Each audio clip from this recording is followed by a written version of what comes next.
নির্বাচনী ট্রেন যাত্রা শুরু করেছে, এটা আর থামবে না।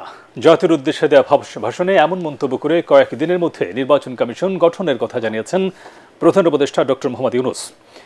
সরকারের ১০০ দিন পূর্তি উপলক্ষে দেওয়া ভাষণে তিনি বলেন, জুলাই আগস্টের হত্যাকাণ্ড সহ গত ১৫ বছরের সব অপকর্মের বিচার করা হবে।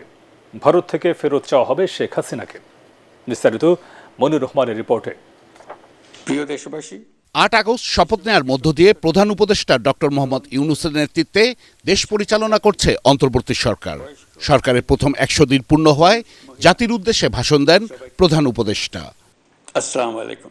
শুরুতে স্মরণ করেন মহান মুক্তিযুদ্ধের লাখো শহীদ সহ জুলাই আগস্টে ফ্যাসিবাদের বিরুদ্ধে ছাত্র জনতার গণ অভ্যুত্থানে নিহত শহীদদের। প্রতিটি হত্যার বিচার আমরা করবই। জুলাই আগস্ট হত্যাকাণ্ডের বিচারের যে উদ্যোগ আমরা নিয়েছি, তার কাজও বেশ ভালোভাবে এগিয়ে যাচ্ছে। পতিত স্বৈরাচার শেখ হাসিনাকেও আমরা ভারতের কাছ থেকে ফেরত চাইব। কেবল জুলাই আগস্ট হত্যাকাণ্ডই নয়, আমরা গত ১৫ বছরে সব অপকর্মের বিচার করব। বসুন্ধরা টিস্যুতে ছাড়ের ছড়াছড়ি। বসুন্ধরা টিস্যু নিয়ে এলো নিশ্চিত ছাড়।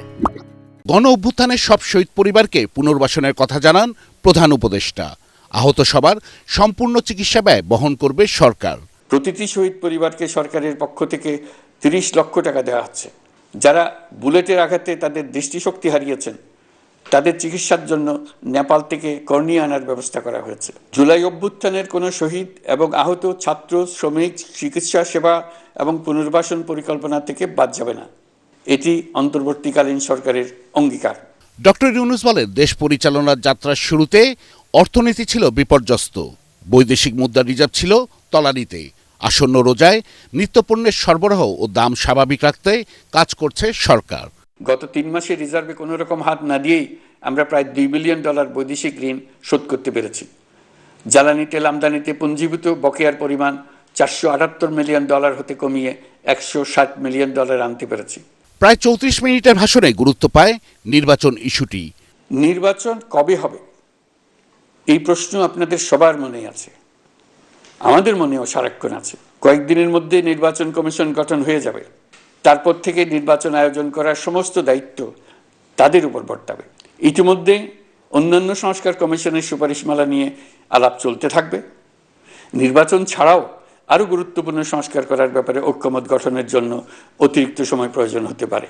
দেশবাসীর কাছে, বিশেষ করে রাজনৈতিক দলগুলির কাছে আমরা ক্রমাগতভাবে প্রশ্ন তুলতে থাকব, কী কী সংস্কার নির্বাচনের আগে আপনারা করে নিতে চান। নির্বাচনের আয়োজন চলাকালীন কিছু সংস্কার হতে পারে। সংস্কারের জন্য নির্বাচনকে কয়েক মাস বিলম্বিতও করা যেতে পারে।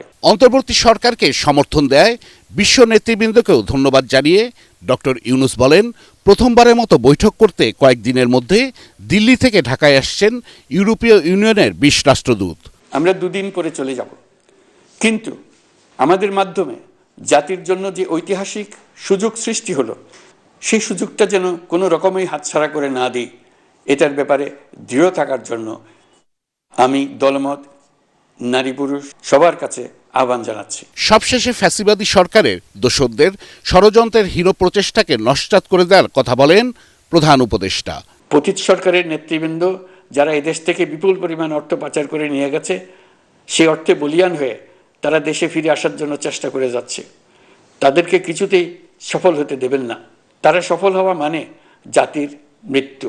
তাদের সকল হীন প্রচেষ্টাকে আমাদের ঐক্যের মাধ্যমে নস্যাৎ করে দেন, যেভাবে নস্যাৎ করেছিলেন তাদের বন্দুকের গুলিকে, তাদের আয়নাঘরকে। মনিউর রহমান, এটিএন বাংলা, ঢাকা।